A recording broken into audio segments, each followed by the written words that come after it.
Entrepreneurs, business owners, professionals who seek excellence, bringing the business classroom to you. It's the Business Builders Show. Here's Marty Wolf. We still got a long way to go. Yes, we all got a long way to go. Welcome to the Business Builders Show with Marty Wolf, the show for entrepreneurs, business owners, and business leaders. I'm Marty Wolf, your host for the Business Builders Show, and along with my executive producer, DC Taylor, we will be your guides on this learning journey. Let me tell you my super objective in being with you today. I want to enthusiastically share stories and information to inspire leaders, that's you, by the way, so you can inspire others. I am so delighted to have back on the Business Builders Show my good friend, Ari Weinzweig. Hi, Ari. How are you, sir? I'm doing great. How are you? I'm doing fantastic. I don't know how many times you've been on, but I want to have you on at least 50 times in the next few years. So okay, you're on, man. You'll do it, right? You'll do it. Okay, Ari Weinzweig is with this organization called Zingerman's. I'm going to allow him to introduce himself. So go, Ari. Okay, let's see. Where should I start? Zingerman's, we Paul Saginaw, my partner, and I opened Zingerman's Delicatessen March 15th, 1982. So we're going to have our 38th anniversary, which is a little crazy, this coming winter. We began as a little 1,300 square foot space with 29 seats and 25 sandwiches and a little bit of what one would now call specialty food. I think back then people just called it weird. And 2 employees and us. And fast forwarding 37 and a half years, we're an overnight success. And we now have, I don't know, depending how you count, 10 or 11 businesses, 12 businesses all here in the Ann Arbor area. Each of them is a unique business. We don't replicate, so we're not a chain or multiple units of the same thing, but we have a bakery, a creamery, a sit-down restaurant, a Korean restaurant, an event space. Zing Train, as you know, is our training business where we teach our approaches to leadership and organizational life. We have mail order and we ship food all over the country. Mm-hmm. And I write books in my spare time, and we have about 700 employees year-round and hire about 350 more at the holidays for mail order. Yeah. And that's what we do. But everything is located here in Ann Arbor, Michigan. Yep. And that's a 90-second version. That was well done. You've practiced that. A couple of points that I'd like to drive home. You've already said you're located, all of those businesses are located in and around Ann Arbor, Michigan, and all of those businesses fall under the Zingerman's community of businesses, correct? That's totally correct. Yeah. So we operate as one organization with these semi-autonomous businesses within it, and it's a longer conversation that we can do on one of the 50 visits to come that we're going to have together. But we have managing partners in each business. And we involve as many people as we can in helping. And we actually have about 210, I think now, staff people who own a small share in the business too. That's fantastic. So we're going to talk about something that apparently had a huge impact on the way you and Paul ran Zingerman's. You kind of didn't realize what you were doing, I guess, for a while, and we'll talk more about that.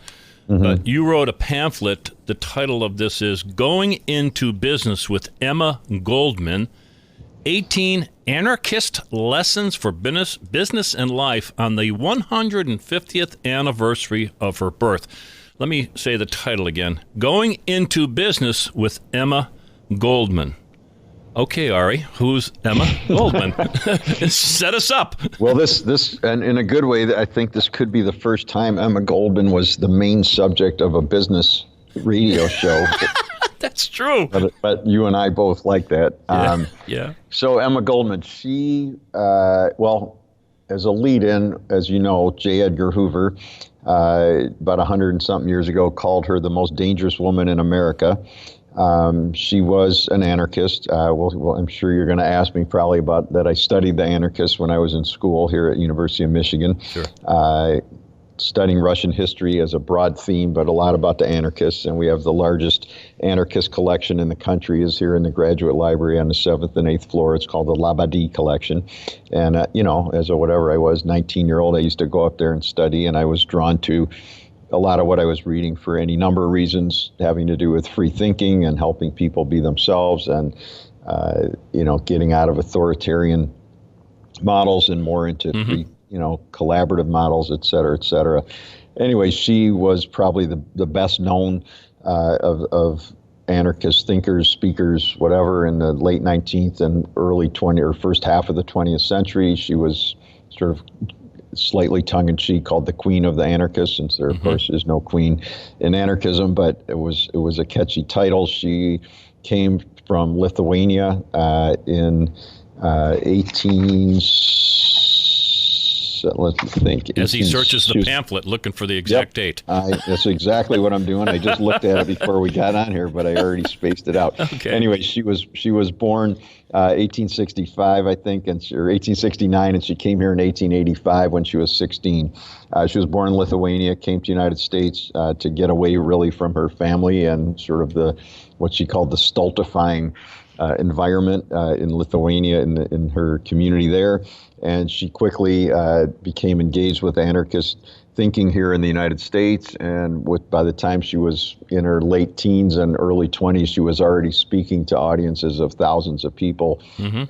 And she ended up going on to write a lot and et cetera, et cetera. She was expelled from the United States in 1919. There was a lot of activity to sort of throw anarchists out of the country and keep them from getting into the country. It's a little parallel to some of the stuff that's going on now, but we're not going to go there. And anyway, she lived her later years somewhat in France. They sent her to Russia, which had just had the revolution. She thought it was going to be great, but she quickly realized it was horrible and wrote another book that was called My Disillusionment with Russia, where she sort of blasted Lenin and what became Soviet communism, which she was really one of the first people to critique it. She died in Toronto, 1940. So I would just call her a rabble-rouser back then, another way of saying an anarchist. At 18... I think there's more to it, obviously, than that. Yeah. So Then you're a rabble-rouser, I guess. Yeah, well... with positive vibes, because obviously you identified with her, at a young age at the University of Michigan, and an important part of connecting this story to the title of Going into Business with Emma Goldman. Yeah. At one time, she actually operated a luncheonette, correct? Yeah, that was sort of that's a little funny sidebar in the pamphlet. So it's not a secret, but it's not, she's very well known. I mean, if people Google her, you're going to find a ton of things. She spoke a lot on women's rights, birth control, all sorts of, at the time, very controversial, maybe now controversial topics. But as an aside, in 1892, she and Alexander Berkman, who had been her friend and lover, then friend again, et cetera, opened a little luncheonette, or sometimes it's called an ice cream shop, in the town of Worcester, Massachusetts.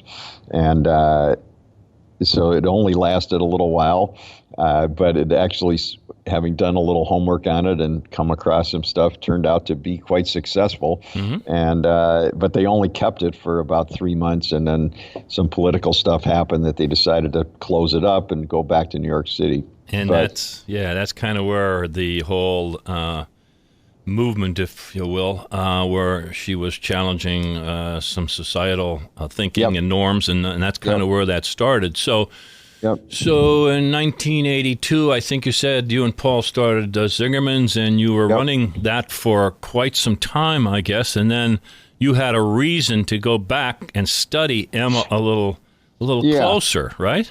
Yeah, so the common misconception of anarchism, which is the popular portrayal in the press, is like people throwing rocks and chaos and, which is completely not accurate.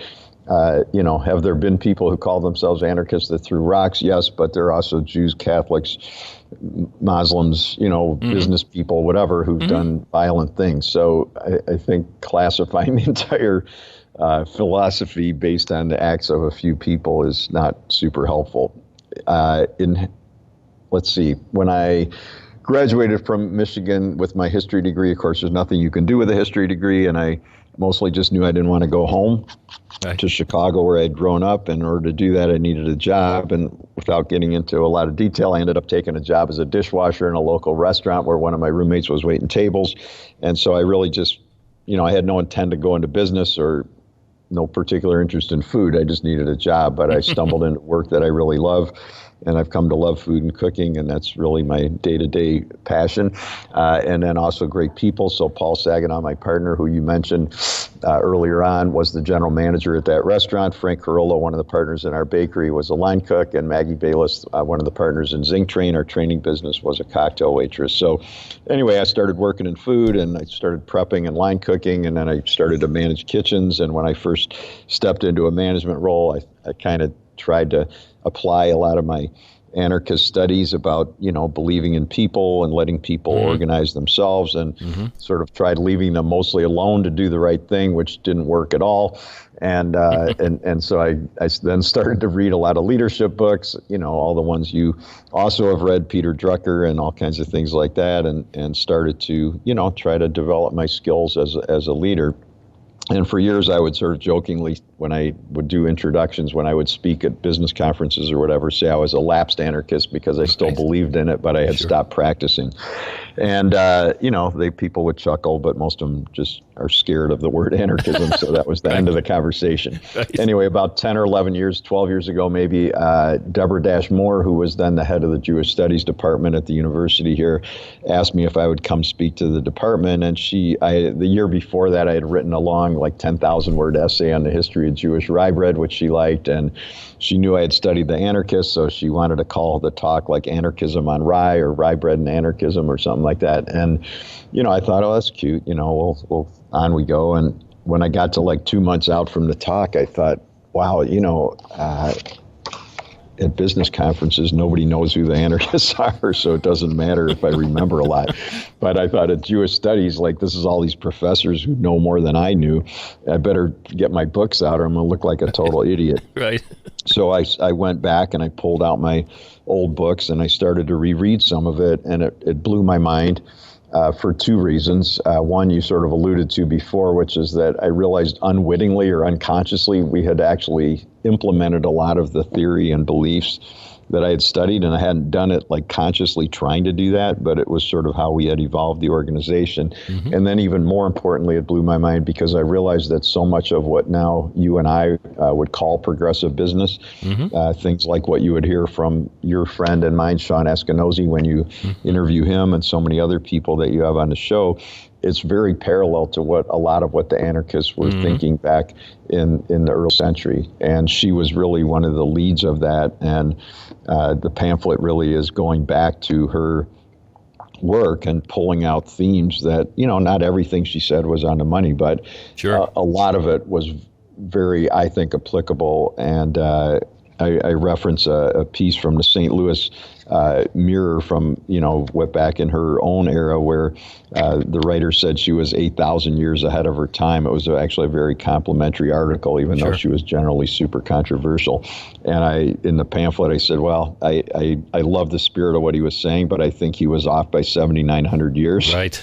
Yeah. And that this is her time, and that a lot of what's going not so great in the business world and maybe the world at large would be helped enormously if people were to operate by a lot of the principles that she was advocating. She would most likely be a very well-recognized author. And you mentioned this in the book, in the pamphlet, that she may have been the first official social entrepreneur, which is lauded today. I mean, you're in that category, and Sean is in that category, and more and more companies, Cascade Engineering down in Grand Rapids is under that category, right?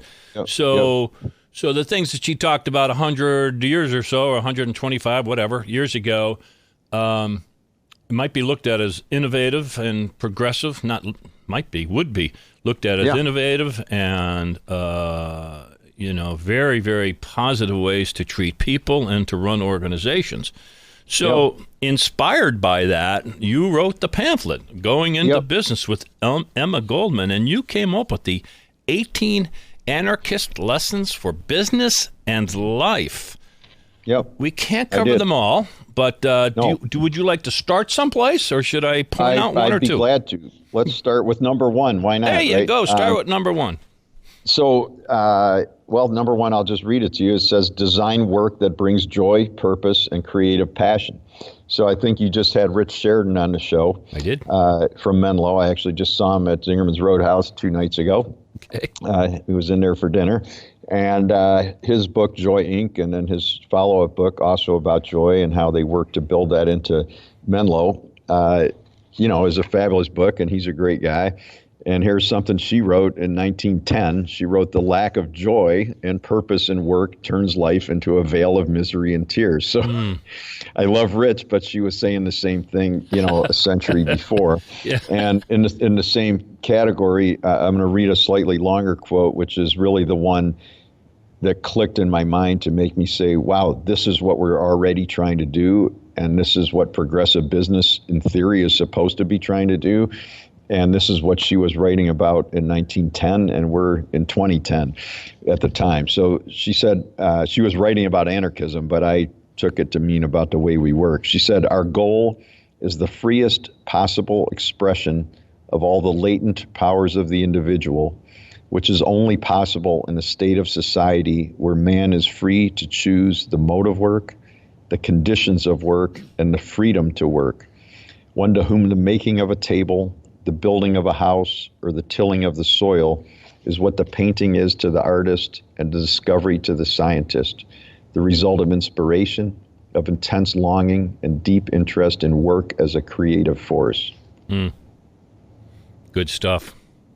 It blew my mind because I'm like, that's what we're trying to do. I mean, to take seemingly what most people would class as meaningless, mundane hourly jobs and turn it into a construct in which everybody, whether you're a busboy, a baker, a dishwasher, whatever, that everybody's involved in the organization and helping them see ways to bring creativity to everything they do. Yeah, in a way, you're covered point number 2, which is don't just teach people how to do a job. Help them learn to run the business, and that's what you're doing.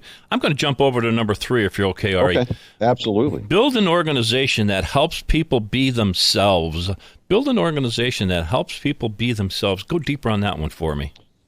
Well, so this is something I've become ever more engaged with, this belief, and there's a lot of other stuff I've written, a lot in part 4 of the Zingerman's Guide to Good Leading series, which you know about, The Power of Beliefs in Business, talks about this some also. But, one of the things that people, I think, misconceive about anarchism is that it's opposed to organization. It's not. It's all about organization. Mm-hmm. The point, though, is just that the people that are part of the organization get to help design the way it works. Mm-hmm. So it's not opposed to things being organized. It's opposed to people hierarchically at the top imposing organization with no conversation with those upon whom it's being imposed.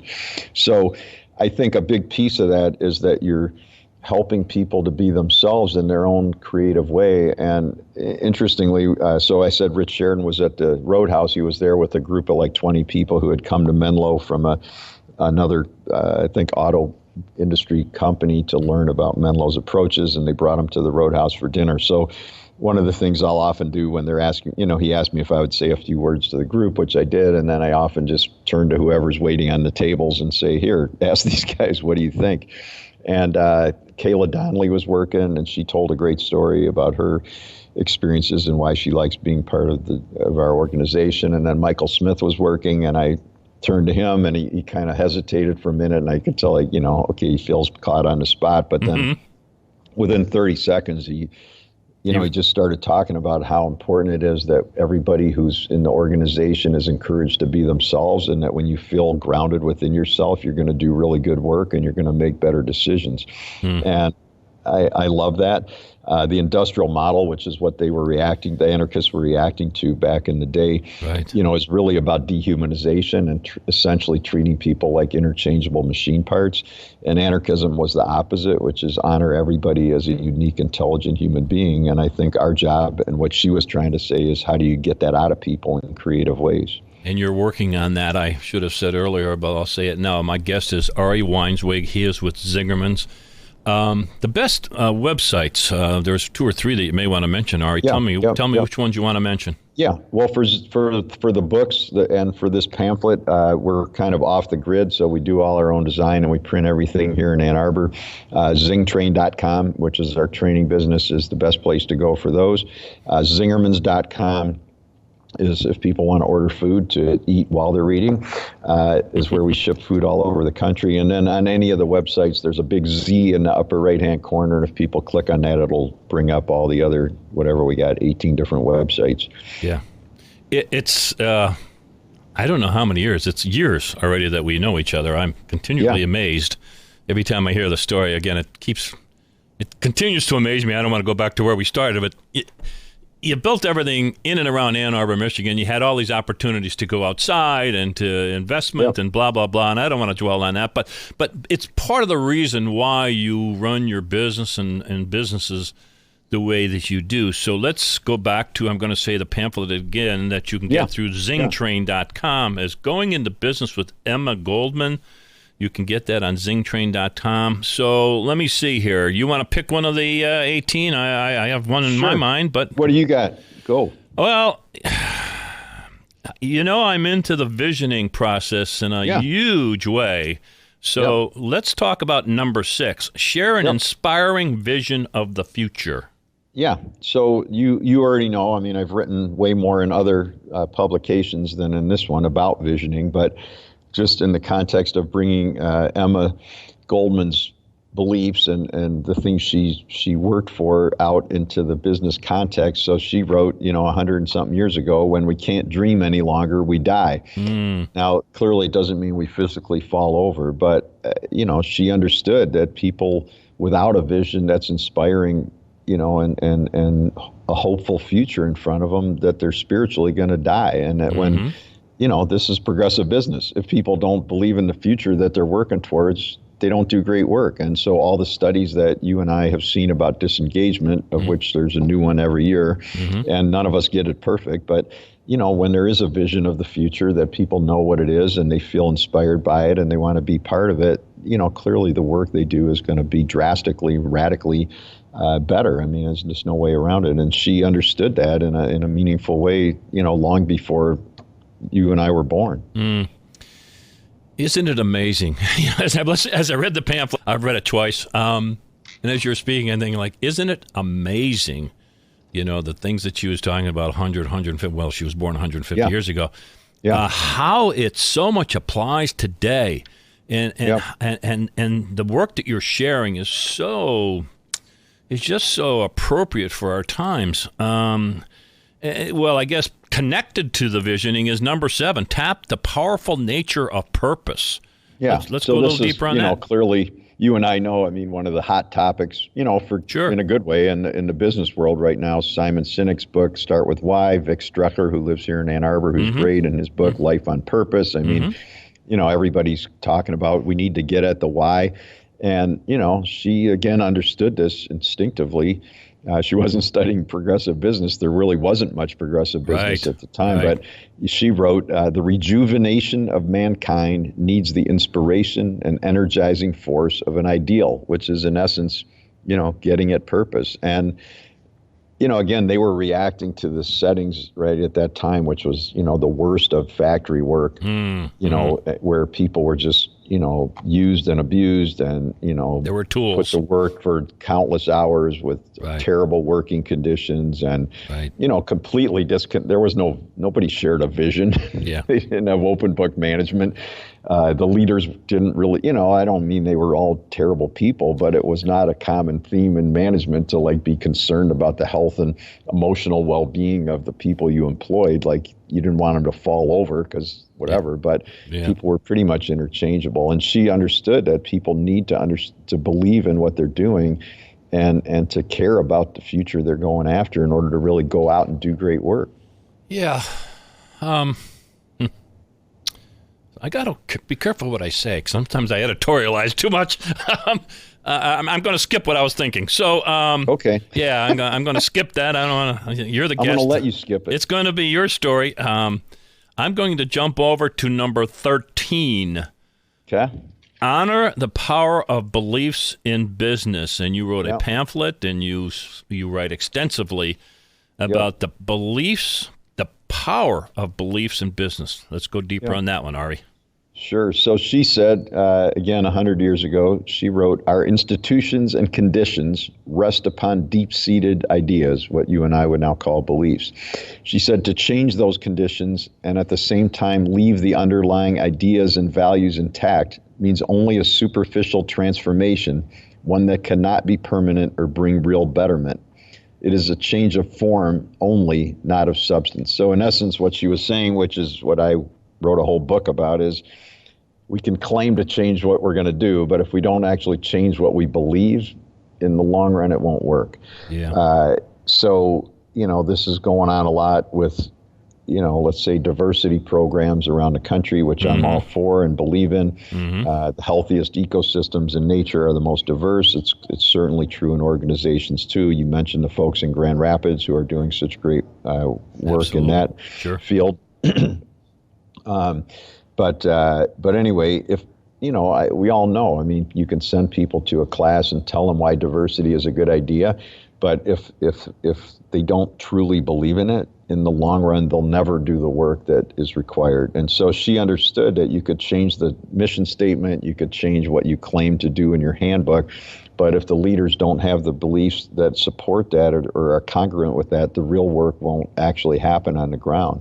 And she was pretty ahead of her time, and she actually wrote a whole pamphlet called What I Believe. And she understood that beliefs can change. And she actually wrote in there, what I believe is a process rather than a finality, which is totally one of the main themes of the Power of Beliefs book that I did, which is my realization of, in hindsight, the obvious, which is, the beliefs that we've gleaned and that we work with every day are not genetic. They're things we learned from our parents, from the news, from our teachers, from our friends, from musicians, from athletes we admire, whatever, from books. And that if they're helping us to get to the place we want to go, then fabulous. But sometimes all of us, starting with me, have beliefs that we, I was going to say inherit, but we didn't inherit them. We learned them. You learned them. Yep. We learned them, and they're not helpful. And so understanding that we need to have the beliefs that are fully aligned with the vision, going back to where you started with that with the vision and the kind of organization we want to create and the kind of life we want to lead. And understanding, as I wrote a lot about in the beliefs book, I mean, that positive beliefs lead to positive outcomes, but negative beliefs always lead to negative outcomes. And so believing negative things about our significant other, we're not going to have a great relationship. Believing negative things about people we work with, it's not going to go well. And I don't mean there's not problems, but we can have positive beliefs about problems, like this is an issue, we need to work on it, we can make headway with doing good work, or a negative belief, which is this sucks, we're screwed, this person's a jerk, there's nothing I can do, is always unhelpful. What vision, what year vision are you working on now at Zingerman's? Well, our 2020 vision that we wrote in 2007, in 94 was the first time Paul and I wrote one in a formal way that is close to what we now do regularly. And that one was for Zingerman's 2009. And there's a lot about that in part one of the business book, which is building a great business.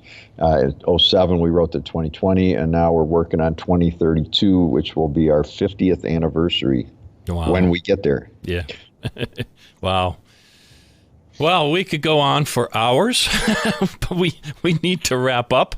I guess the point I just want to drive home, Ari, is in case anyone is thinking this is touchy-feely baloney, does this work? Financially, does this work? Well, it kind of works. I mean, we got 700 employees, and we're doing about $65 million a year in sales. So it can't be completely screwed up. Not bad, right? Not bad at all. We have all the same problems everyone else does. I mean, it's just finding more collaborative and coherent ways to deal with it. But I think the bottom lines of this really are in the beliefs, which was the last thing you brought up. But just, You know, anarchism, when it comes down to it, I'm not trying to convince anybody to say they're an anarchist. I don't really care, but it's really a way of life.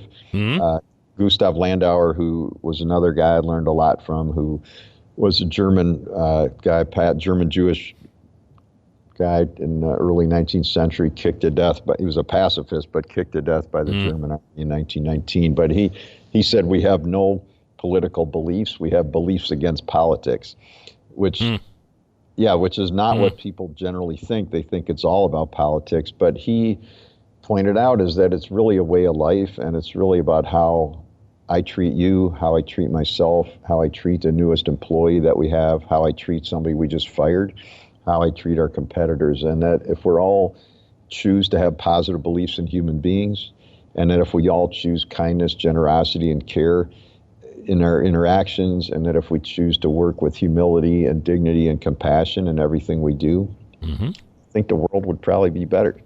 I'm positive it would be. And by the way, folks, anybody listening, you can go to zingtrain.com and get the pamphlet that we're mentioning here, Going Into Business with Emma Goldman. You get Ari's books, and you can sign on for different training programs. The principles and ideas that Ari is talking about, they teach.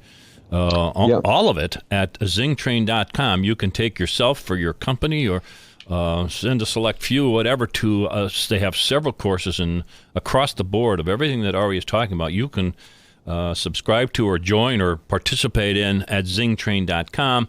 And the website for the ordering online is zingermans.com. That's correct, zingermans.com? Yep. And then also, if people, just because you mentioned subscribing, if I do a weekly e-news called Ari's Top 5, which is great. I think you get. And I do. If people go to zingermanscommunity.com, there's a thing towards the right side of the headers that says newsletters, and if they click that, it'll take you to e-news, which if you click that, it'll take you to where you can sign up for that or any of the other 29 different e-newses that we do. And then if people are within this area, I'm actually doing an event on the pamphlet and Emma Goldman at Zingerman's Roadhouse on Tuesday, November 5th at 5:30. So people, if they're in the area and want to come to that, I'm going to talk even more in depth about it there.